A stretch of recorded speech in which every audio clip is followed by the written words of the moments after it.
Hello and welcome to Kinda Funny Games Daily for Friday, August 31st, 2018. I'm one of your hosts, Chastity Vicencio, and joining me for a special GameSpot takeover of the show is the Pokemon Master, Kallie Plaguey. Kallie, yay! It's me. Welcome to the show.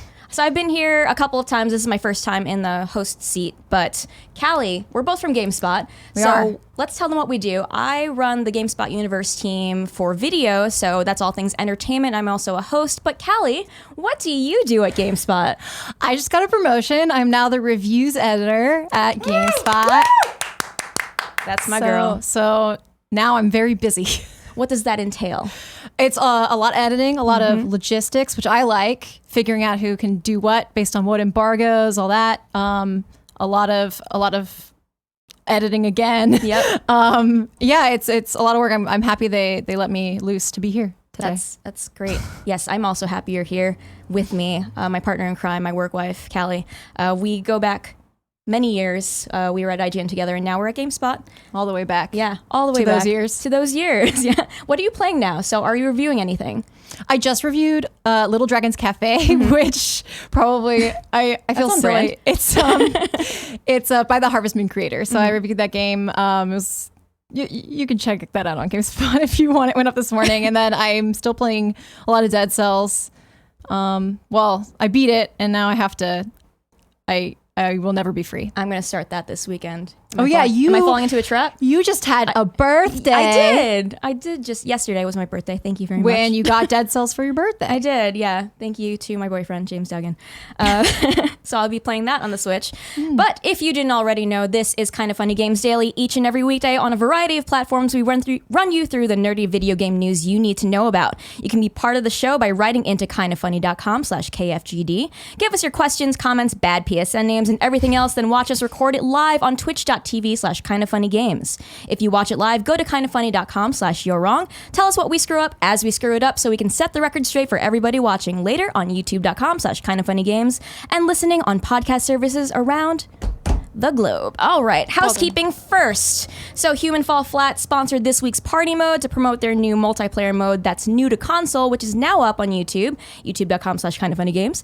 Then Kinda Funny is playing Human Fall Flat at the Kinda Funny's Intersite Championship Saturday at PAX, so go check that out. Speaking of PAX, it starts today and Kinda Funny is all over it. Greg, Jared, Andrea, and more than 20 of your favorite video game personalities, including GameSpot's Mike Mahardy, are squaring off in the Kinda Funny Intersite Championship Saturday at 7 p.m. in the Hydra Theatre. But go Mary Kish. Go Mary Kish. Love you too, Mike. Greg, Jared, Cory Barlog, and more are talking about the perfect Superman game Friday at 3 p.m. in the Wyvern Theatre. Andrea and What's Good Games take the Hydra stage at 10 a.m. on Sunday, and I will be at Crunchyroll Expo this weekend in San Jose. Jared will also be there at CRX on Monday at the Dragon Quest panel at 3 p.m. We're brought to you by Hims, but I'll tell you about that later. For now, let's begin with the show with what is now and forever will be the Roper Report. Time for some news. We've got 5 items on the Roper Report today. A baker's dozen! Oh yeah. Kallie, take us off. Video game sales see a huge increase during the first half of 2018 in the U.S. This is from our very own Steve Watts at GameSpot. Total consumer spending on video games in the U.S. has reached almost $20 billion for the first half of the year, according to a report from tracking firm NPD. This marks a 40% increase over the same period last year. The analytics report noted that all categories increased, but mobile games experienced the most growth of any individual category. Content sales made up $16.9 billion of the $19.5 billion figure. That includes full game sales, DLC and microtransactions, and subscriptions. The handful of games that made the most impact were alphabetically Candy Crush, Far Cry 5, Fortnite, God of War, PlayerUnknown's Battlegrounds, and Roblox. Roblox life. Notably, 3 of those top earners are free-to-play games, showing how much impact the pricing model can have. In addition, spending on hardware hit a 7-year high, reaching $1.7 billion in the first half of the year. NPD attributes this to strong sales of Xbox One and standalone plug-and-play devices like a Nintendo's Super NES Classic Edition. Accessories also increased 41% year-over-year during the period. We had caught wind of strong sales for both God of War and Far Cry 5, so it's no surprise to see them both making an impact. Fortnite is still a massive success and likely drove a significant cut of those content sales. And while casual mobile games like Candy Crush and Roblox get far less fanfare from the core gaming audience, they're still huge profit drivers for their respective companies. Shout out to my mom. for spending a lot of money on Candy Crush. Yeah, so a quarter of this was Callie's mom on Candy Crush. My mom probably contributed like $1 billion to that and the number. rest of this was Fortnite, I'm pretty sure. I'm not surprised. What do you think of this news? I mean, you have those whales, right, that contribute to the microtransaction model being so successful. I think the majority, I don't know if this is still true, but the story kind of indicates that a lot of that money comes from a few specific players who spend the majority of the money. Children with iPads playing Roblox. Don't give your kids credit cards. That's a bad idea. Don't save your credit card information to your iPad. Yeah. Oh, that's a good tip. Just generally speaking. Yeah. My PSN got hacked one time, and I'm really glad my credit card information wasn't in there. What'd they buy? They bought $600 worth of FIFA gear, and that's what locked me out of that account, even though it wasn't my money. Not you. Why would you spend your own money and not pay it back? Whatever. So anyway, shout out to God of War though. That's awesome. Yeah. Really good news for God of War. Some of these are not surprising at all. Candy Crush, obviously. Roblox, obviously. Fortnite, obviously. But God of War. God of War and Far Cry 5. I mean, those are obviously two really big drivers. This year so far, but that's awesome to see. It's single player games are not dead. They're not dead. So give us more. I don't know what the swearing policy is on here. So I'm not You can gonna say swear. As much as you want. We can swear. So fuck y'all was what I was gonna say. Fuck yeah, God of War. All right. Yeah.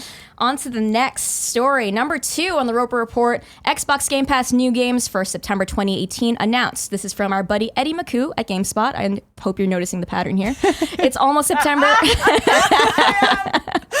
It's almost September, and that means the next wave of additions to the Xbox Game Pass library are coming out soon. There are 10 titles being added to the catalog in September, including some big first-party games such as Halo, the Master Chief Collection, and Quantum Break. These add to more than 100 games across Xbox One and Xbox 360 that are already available in the library. The Master Chief Collection, which originally launched in 2014, is the biggest Halo package ever released. It includes remastered versions of Halo Combat Evolved. Did you just laugh at biggest package? No. I'm trying to read. That was excellent timing. I just wanted to say, this is an Eddie Makuch story when there's a whole paragraph dedicated to Halo. Go on. All right. It includes remastered versions of Halo Combat Evolved and Halo 2, in addition to Halo 3 and Halo 4. All of the multiplayer maps for each game are also included. If you're playing on Xbox One X, the game looks better and loads faster. The other headlining game for September is Quantum Break, the 2016 time-bending game from Alan Wake studio Remedy Entertainment. In a big twist for games, the title mixes gameplay and live-action TV featuring actors like Sean Ashmore, Aidan Gillen, Dominic Monaghan, and Lance Reddick. The 10 games coming to Xbox Game Pass on September 1st are Halo, the Master Chief Collection, Quantum Break, Onrush, Aven Colony, Shadow Warrior 1, Skyforce Reloaded, Snake Pass, Manual Samuel, Gianna Sisters Twisted Dreams, and Inner Space. Xbox Game Pass normally costs $10 a month, but through today, you can get 2 months for only $2. You should probably grab that. In addition to the dozens of back catalog games available in the program, all of Microsoft's first-party games launch into Game Pass, meaning subscribers can get games like Forza Horizon 4, Halo Infinite, Gears 5, and others at no extra cost. Seems like a good deal. I feel like if you were thinking about it, you should grab that $2 deal today because this is your last chance. Yeah, say what you will about Xbox and the Xbox lineup. I'm a big Halo diehard, so that alone will drive. You know what I mean? I feel bad about it, but I did drop a lot of money on an Xbox One specifically to play Halo. We have them. We might as well use them. Yeah. Right? And $2 for 2 months is an incredible deal. So if you were considering it, I think now's the time to jump on that. I paid less for my coffee this morning, so I might as well get the Game Pass. Paid less or more? Oh, I'm more. I paid more. Haha, thank you. No worries. Anyway, I clearly need more coffee. Let's go on to the next story, Callie. Oh, the one everyone's been waiting for. Spider-Man PS4 dev responds to downgrade claims. This is also from Eddie Makuch at GameSpot. Hi, Eddie. Video game development is a fluid process. Things change all the time through development until launch and beyond. One thing that changed with the upcoming Spider-Man PS4 game due out next week was the size of puddles in one particular scene. This has led to claims that developer Insomniac Games is in some way downgraded the game's graphics. And now the developer has spoken up to stress that there has been, quote, no downgrade. The issue picked up steam thanks in part to a popular Reddit post, this is via IGN, that shows more puddles in an older E3 trailer for Spider-Man and fewer puddles in a newer video. Ooh. Writing on Twitter, Insomniac confirmed that it changed the size of the puddles, but stressed, quote, there's no downgrade at all, end quote. Some believe that Insomniac had to scale back the graphics to meet performance demands, but it appears this is not the case. Community manager James Stevenson said in his own tweet, quote, "The puddles being moved had nothing to do with performance. Pretty sure it was a design, art, usability reason thing." End quote. Definitely. Oh, and there's another quote separately. "Definitely wasn't performance. And we have spots with tons of puddles in the game with no performance issue." Now, I just want to say from the bottom of my heart, what the fuck?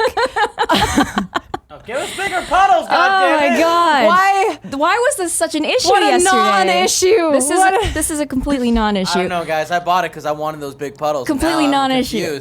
I love a puddle as much as the next person, but look at these two images here. Which one looks more realistic to you? It's the one with less puddles. Thank you. And that is all I will say about that. It looks more realistic on that rooftop. Why would that big thing of water didn't look realistic at all? That's not science. That's not how it works.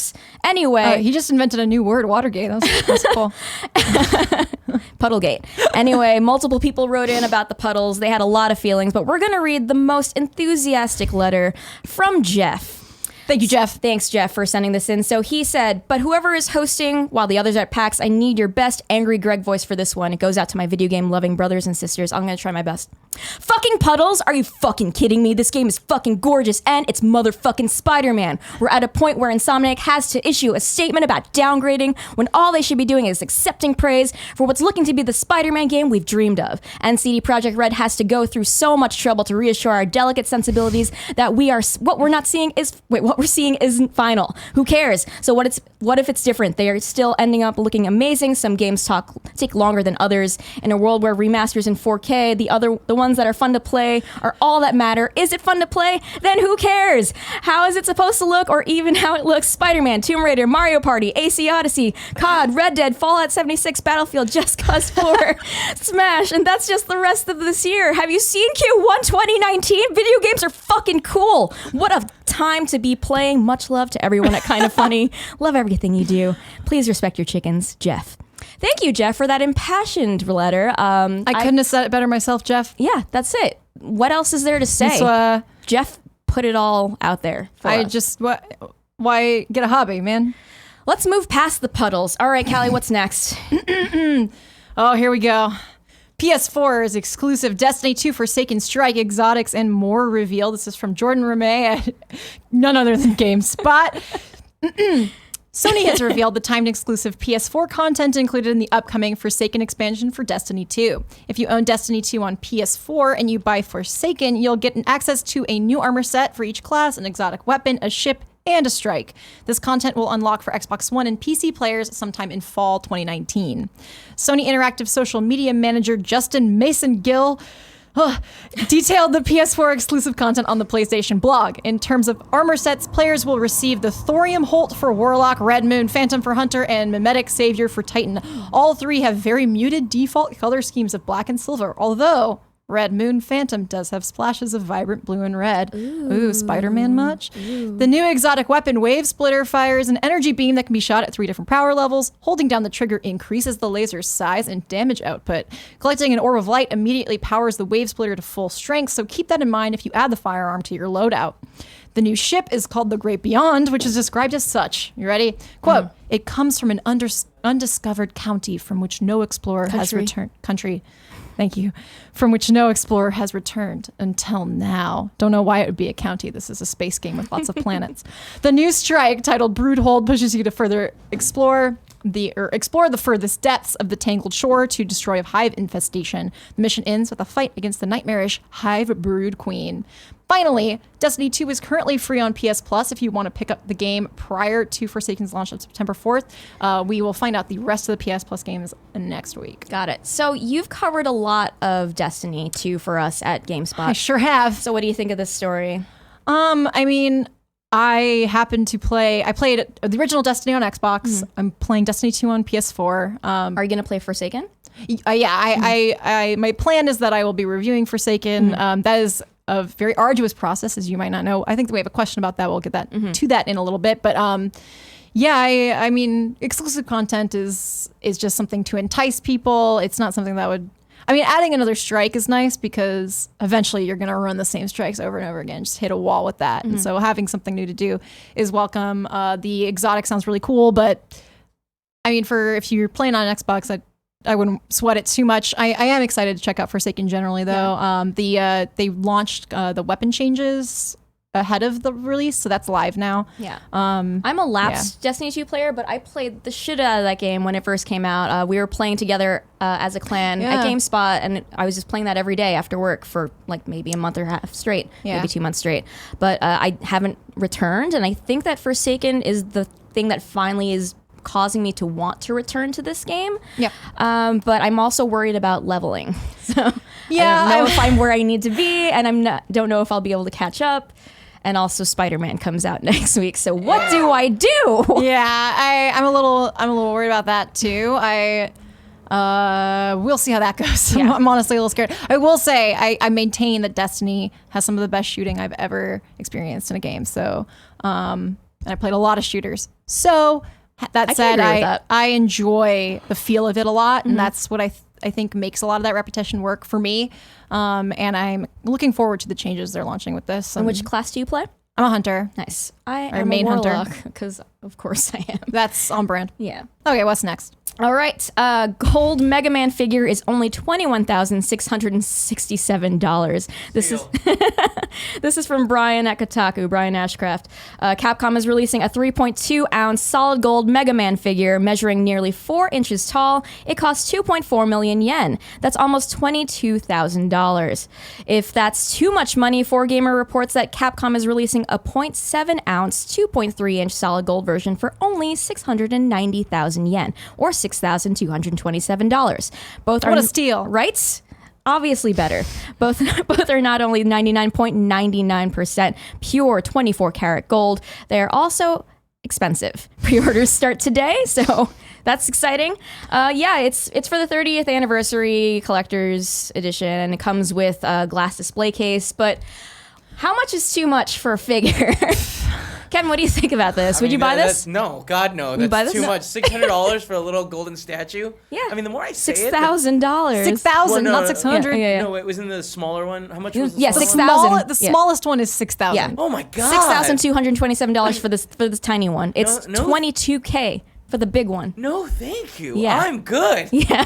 I That's a think lot. the most I've spent on a piece of merch, I don't buy a lot of figures. Yeah. Well, I buy Nendoroids, but I buy a lot of plushies. I think the most I've spent was $100 on eBay for a Halo Grunt plushie that was a Microsoft event exclusive from like PAX or Gamescom or something like years prior. That was $100. That's the most. Yeah. Sometimes spent. there'll be like Even some, that seems like too much. right? I love it, but I'm an idiot. So. I think once there was like a life-size Neon Genesis Evangelion figure for like $5,000. I was like, interesting. How much money do Yeah. I have Yeah. to spend? Yeah, I'm gonna say no to that. But I mean like engagement ring or 2.3-inch solid gold version of the Mega Man figure, like Diamonds Which- are bullshit. Only buy moissanite. Don't get caught up in that. I think I'd rather If you're get the Mega Man. If you're going to propose to somebody, just get a moissanite ring. It looks just like a diamond. It's way cheaper. Pro tips from Kallie Plaguey. I tell this to everyone. Moissanite. Okay. All right. Well, Greg was kind enough to grant us the freedom to do whatever we want. He said we can make up any kind of segment we want to. So we present you with a new segment, the only new segment, so we're not messing up your show too much, is the Pokemon Corner. Woo! Welcome. So as you see, we've got some guests here. If you're listening, we've got Psyduck, Gengar, and Snorlax on our desk. And so me and Kallie are Poke kids, and we're going to talk about some Pokemon, because you were at Pokemon Worlds last weekend. I was at the World Championships in Nashville. It was Yes. very cool. Yeah, and I've been suffering with Pokemon Go issues all month long, but they've been resolved recently. So first, let's get into our last news story, which has to do with Pokemon. So in the Pokemon Corner, let's talk about Pokemon Go will bring back Moltres if players complete this week's global challenge. This is from Kevin Nezovic at GameSpot. Pokemon Go's Summer Tour 2018 concludes later this week with one final stop in Yokosuka, Japan. Even if you can't attend in person, Niantic will run a series of global challenges during the event that give players around the world a chance to help unlock rewards, including another encounter with the legendary Pokemon Moltres, which is great because I don't have him yet. The Safari Zone Yokosuka event takes place this weekend on September 1st and 2nd. All throughout, there will be global challenges for each region of the world to compete. complete. If the regions are able to meet those requirements, then Niantic will unlock limited time bonuses in the game, such as extra Stardust for capturing and hatching Pokemon. Which will be really good if you're trading. Yeah. If all regions are able to complete the global challenge, they'll unlock the biggest reward of all, another chance to capture Moltres. The legendary bird will return to raid battles for a 3-hour window of time, that's not much time, on September 8th. This time, Moltres will know the powerful flying type move Sky Attack, and you'll even have a chance to find a shiny version of a legend. Holy shit, there's the shiny Moltres. I'm sorry, I didn't read this story yet. Wow, she was diligently reading every other story. I think she was confident in this one. You can read more details about the Moltres Day on the official Pokemon Go website. Moltres isn't the only legendary returning in September. You good? Yeah, I'm good. I just really want a shiny version of Moltres. Okay, yeah, this is really exciting to me. I just jumped back into Pokemon Go 2 months ago. I think I talked about this on the show last time I was here with Jared. And I've been having trouble all month because I had this bug. I don't know if anyone else ran into it, but I completed a bunch of research tasks, and then I tried to catch Raikou, and then I went through a tunnel and it bugged out, but I had already fed him a berry. And then after that, every time I tried to go back to that encounter, it just froze. My game just froze. And it was like that for weeks. And then they had the Celebi quest added, and then I had to like check off when I got the things that I achieved for the Celebi quest on page 1. Couldn't check them off because it said I had to complete my research breakthrough first, which was the frozen Raikou of death that would just freeze my game and I have to start the whole thing over again. And this was for like a month, and I was like, I can't get my Celebi because I can't get my Raikou. And so I had to weeks and weeks. I looked on Reddit, people were suffering with me. This was just an entire ordeal. So if you suffered with me, I'm here supporting you. We went through it, but it got fixed. I don't know how. I looked on the site. I kept checking every day because I'm like that. And I was like, wait, when is it going to get fixed? When's my time? And finally, I was able to catch Raikou. You know, when I have a Pokemon Go problem, I usually consult my good friend Andrew Goldfarb over at IGN, Pokemon Go expert. But I didn't have that problem because I didn't really jump back in. But Andrew specifically requested me to get him an unknown V at the World Championships. Did you? I did. I was able to get one, and then my game would not open again. And I was like, this is... Did you keep it, though? The blessed. I don't know. I can't check. I think so. I took a screenshot of him. Oh, I sent boy. it. So I got one Nashville V unknown for So lucky. Garfep, and I'm going to bug him for... Well, no, Terry Schwartz is going to give me a Mr. Mime. I'm going to bug him for a Farfetch'd if he's got extra. I have an extra Farfetch'd also. I played in Japan. But anyway, Pokemon Go is a prison. Yeah, so I'm really excited about Moltres, as you can tell, and I didn't know that there were shinies. I just wanted one. Like Shiny Moltres is pink. It's really weird. I'll be fine with just a regular Moltres, to be honest. Yeah. And then the Community Day event for September on the 22nd features Chikorita. So that'll be exciting. All right, let's talk about Pokemon Worlds. Sorry, can I just say something really quick? More like Thickerita. Okay, Oh, continue. shit.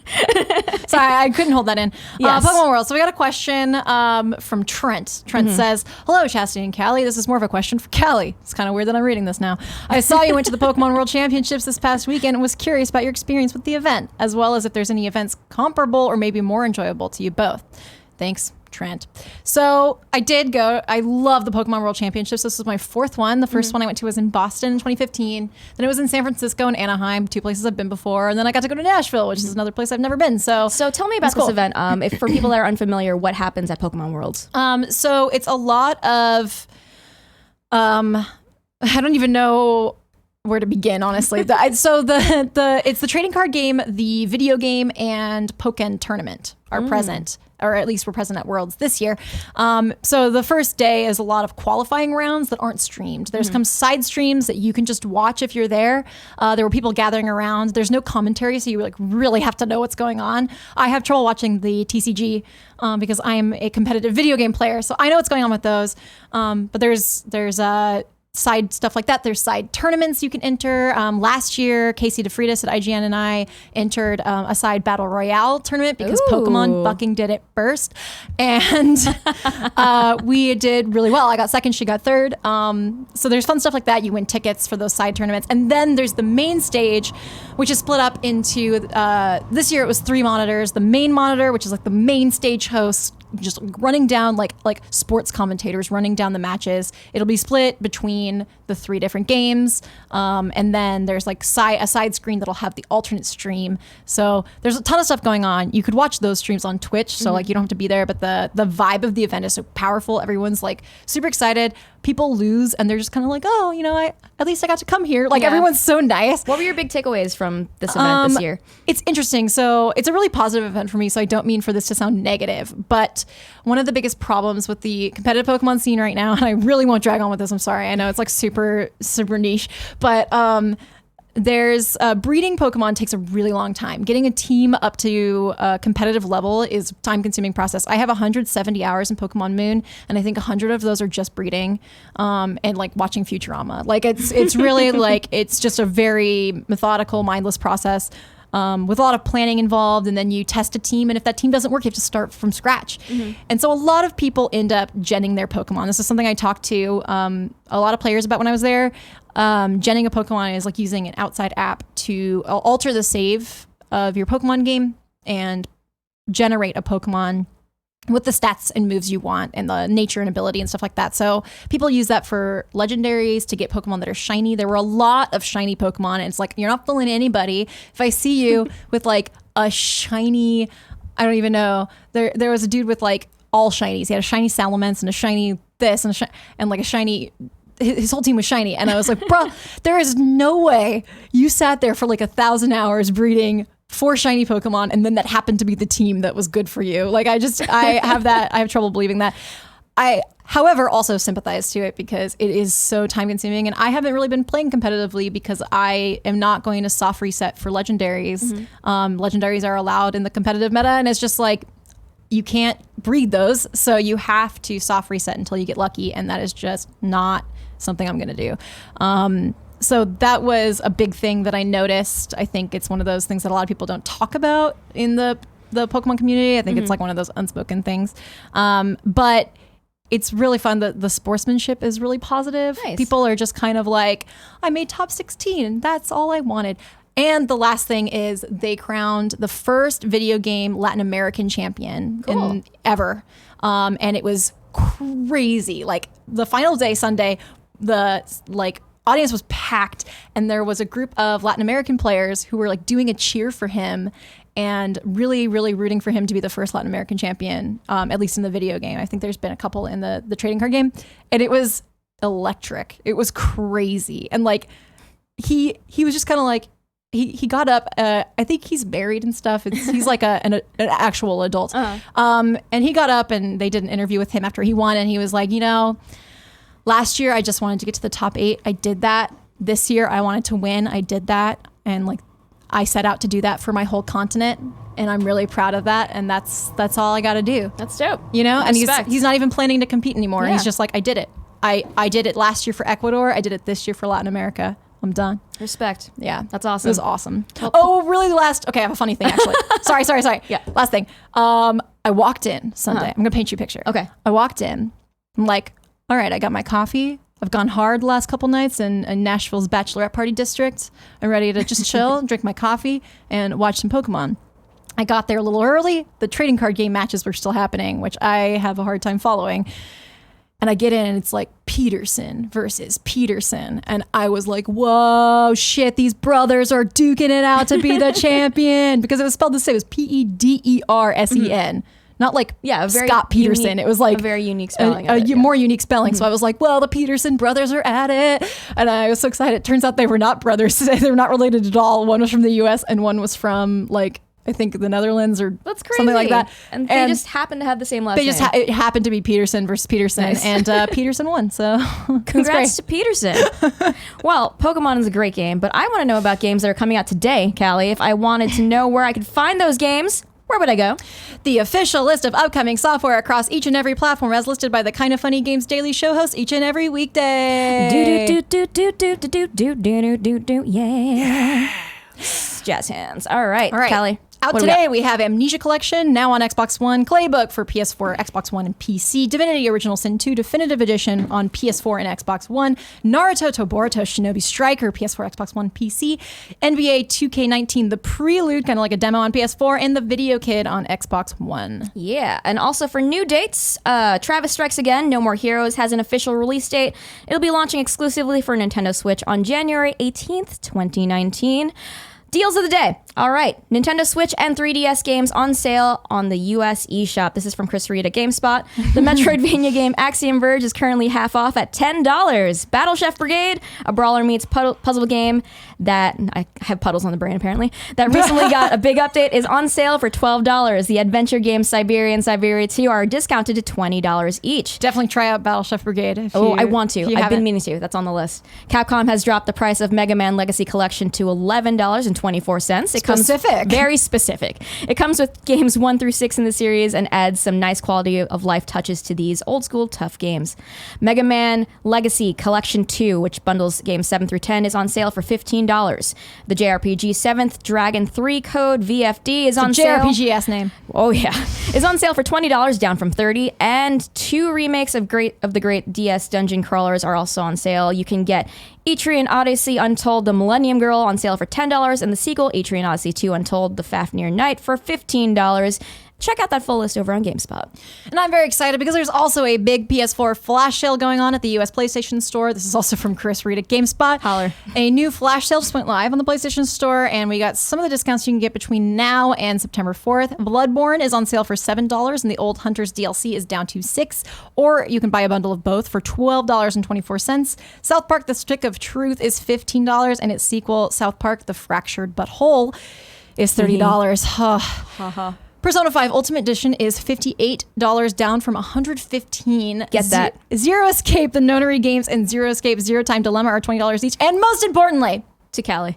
Danganronpa V3 Killing Harmony is $30. No excuses. Play Danganronpa. This is the most important thing to me in my life right now, is that everyone plays Danganronpa, which is a janky-ass, phenomenal game. Describe Danganronpa in 3 words.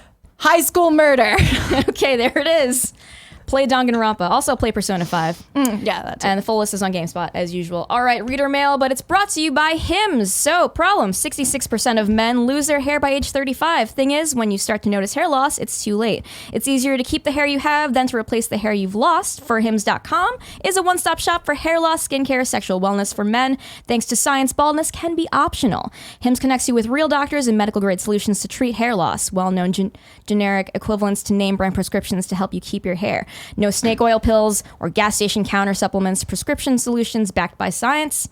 So if you want to order now, listeners, get a trial month of Hims for just $5 today, right now, while supplies last. See website for full details. This would cost hundreds if you went to the doctor or a pharmacy. Go to forhims.com/gamesdaily. That's FORHIMS.com/gamesdaily. Forhims.com/gamesdaily. All right, Kallie, let's get into some reader mail. All right, Zach Wagar?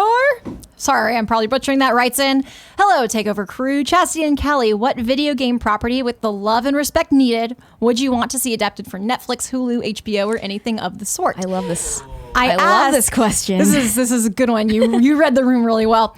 I asked because I'm finishing up chapter 4 for characters in Octopath Traveler, and I'm still not ready for this game to end. I also believe this game is well suited for an attempt for the streaming platforms. Have a great Labor Day weekend. All right. Oh, I have answers Thank for you, this. Zach. Thank you, Zach. This is a great question. All right. So I would love for a Netflix original series about Night in the Woods. How dope would that be? That That'd game be is awesome. fantastic. If you didn't play it, it's one of my favorite indie games of last year. Oh, so good. Just a wonderful critique on late stage capitalism and Yeah. also Relatable. depression and all sorts of things. Yeah, super relatable. It's about life like in your early 20s, leaving college and going back to your hometown. And I would love to see a Netflix original series about that. Yeah, that game features an actual conversation I had with my mom. Coincidentally, Scott Benson is he's not like doing a thing on my life. But it was really, really powerful for me playing that game. And I actually reviewed it for GameSpot. I really love that game. And I think it could be a really cool adaptation. Yeah. I would just love to see Greg. Greg Rules okay. Greg Rules okay? Yeah. Also, an HBO series for the new God of War would be dope as hell. I didn't think of this until just now because you mentioned this before we got on. But how cool would it be to have an HBO series about the mom in God of War? Oh, shit. Yes. I would watch the fuck out of that. Cory Barlog, make it happen, please. Cory, please. Cory, talk to HBO. I just decided suddenly that I need that's that. good. That's good. What else you got for me? You got any? So one time my college theater group did a stage adaptation of To the Moon, and that made me think that game could be really well adapted to other platforms. I didn't think that game needed to be a game necessarily. It was just a beautiful, heart-wrenching story, and I think I could see it as like a Netflix series that's just a couple episodes, maybe like a Castlevania, like 4 episodes just designed to make you cry. Just a good crying, get that out. Love a good cry. Well, you sometimes you need gotta let it out. to get the tears out, and they just won't stop, but you got to do it. So that's what I think. Yeah. But mostly I call. want the God of War. With, HBO. With Faye is the I can't remember. Freya is the other one, and Faye is the mom. Faye is the okay. mom. Yeah. All right. Alex Irish writes in, greetings, Chastity and Kallie, longtime listener, first-time questioner. This one goes out to all the review editors, like Kallie right here. me. How do you balance your work-life situation when reviewing games so you don't die of exhaustion or mental fatigue? I know that editors have to review games purposefully, and I've been reviewing games for quite a while now, so how do you cope with the oh-so-real struggle that is playing games within deadlines for review? Good question. Well, the thing is, a cool thing is that sometimes you just gotta sacrifice your weekend and play a game. It's not ideal. It's it's hard. It's very hard. But like I don't really like the phrase like, if you love what you do, you'll never work a day in your life, because like it's work. You'll never stop working. Work. You'll never stop working. Yeah. Thank It's you, work, Kevin. yeah. It's definitely work. But for me, it's fulfilling work. I really like what I do. I like the process of critique and reviews. And so work-life balance is just like when I have time, when I can take time for myself, I do. Slow game seasons. Yeah, slow game seasons, which didn't happen this year, thanks.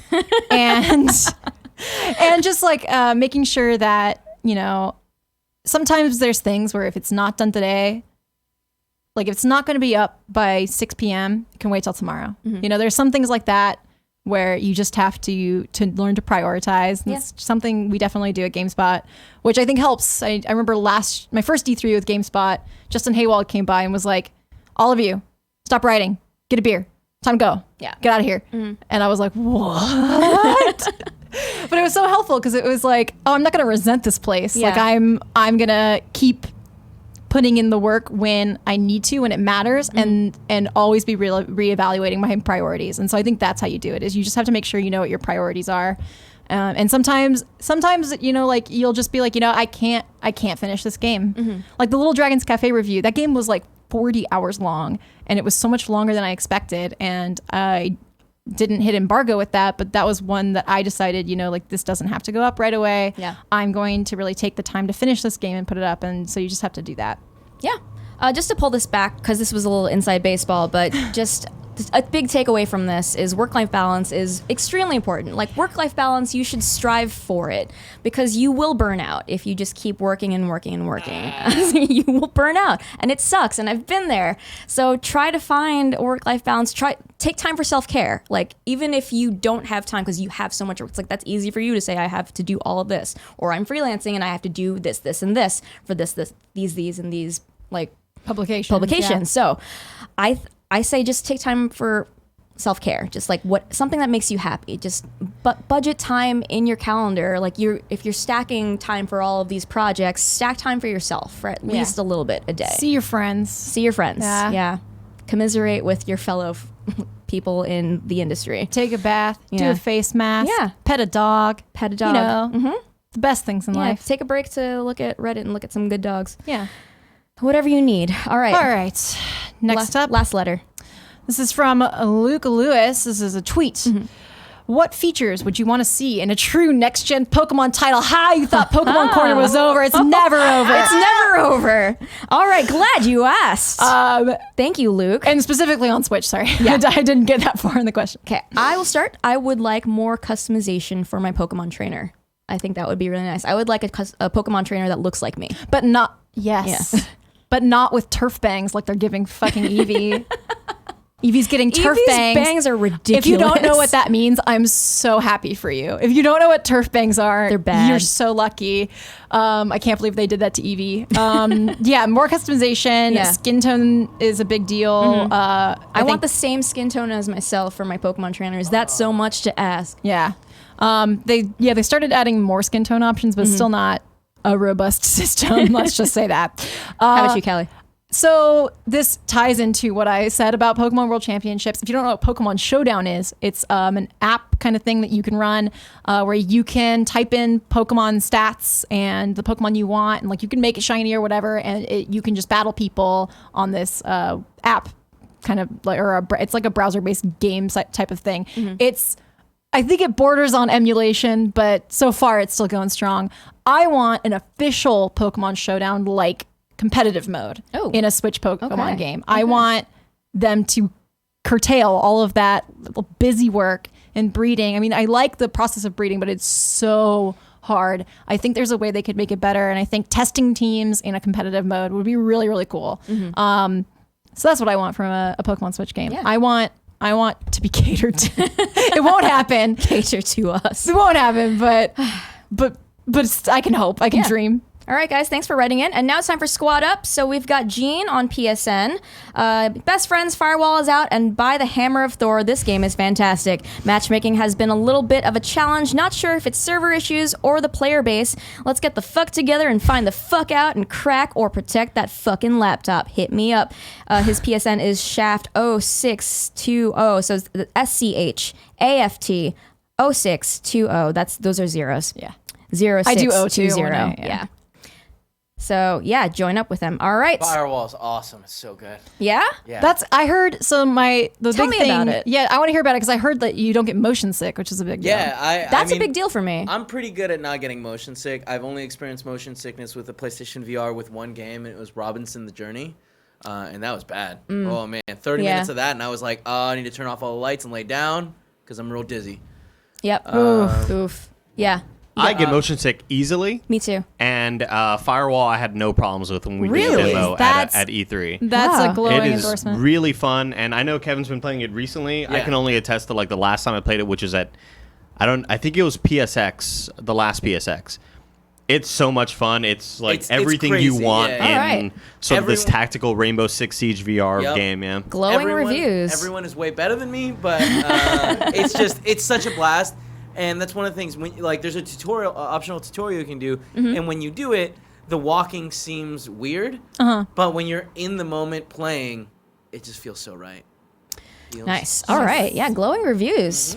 We'll have to check it out. Yeah. All right. It's time for You're Wrong, so let's check the doc. Oh, there's only 2 things in here. Hell yeah. Hey. And one of them we caught ourselves, so it's still good. Yeah, all right. Regarding Destiny 2's exclusive content, the exotic is a Void Trace rifle. There is currently an Arc and Solar Trace rifle in the game, and the Void Trace rifle is needed to complete the set, but is now a PS4 exclusive. So Xbox players cannot complete the set, and that is unfortunate. Okay, that's actually bullshit. Yeah.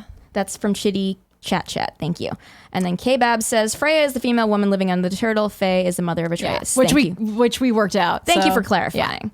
Nice. We did it. Yeah. Only 2 things. Sweet. All right. Next week's hosts, we have Monday, Greg and Andy. Tuesday, Greg and David Jagno. Wednesday, Greg and Witta. Thursday, Greg and Jared. Friday, Greg and Belinda Garcia.